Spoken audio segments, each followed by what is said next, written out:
ఖమ్మం నగరంలో బాలికపై జరిగిన అమానుష దాడి, హత్యాయత్నం ఘటనపై మంత్రి పొంగులేటి శ్రీనివాస్రెడ్డి తీవ్ర దిగ్భ్రాంతి వ్యక్తం చేశారు. నిందితుడిని చట్టపరంగా అత్యంత కఠినంగా శిక్షిస్తామని ఆయన స్పష్టం చేశారు. బాలిక తండ్రితో ఫోన్లో మాట్లాడి అధైర్యపడకండి నేనున్నా అని ధైర్యం చెప్పారు. బాలికకు అత్యున్నత వైద్యం అందించడం కోసం తక్షణమే హైదరాబాద్లోని నిమ్స్ ఆసుపత్రికి తరలించాలని సూచించారు. పాప వైద్య ఖర్చులన్నింటినీ తానే భరిస్తానని, బాధిత కుటుంబానికి పూర్తి న్యాయం జరిగేలా చేస్తానని మంత్రి పొంగులేటి భరోసానిచ్చారు. పాపదేమో దళంపాడు, వీళ్ళు బతకడానికి ఖమ్మం వచ్చి అక్కడ అపార్ట్మెంట్ దగ్గర ఉంటే వాచ్మెన్ చేస్తారు సార్.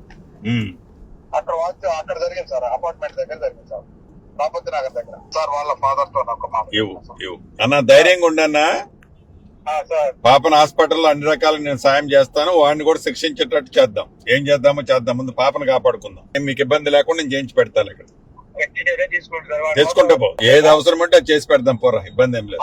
సరే సార్, కొద్దిగా ఆర్థికంగా కూడా ఇబ్బంది చేసి పెడతాను, నేను చేసి పెడతాను. సో నిమ్స్ లో వెంకటేశ్వరరావు మనోడు ఉంటాడు, జాగ్రత్త చూసుకుంటాడు, ఇబ్బంది లేదు.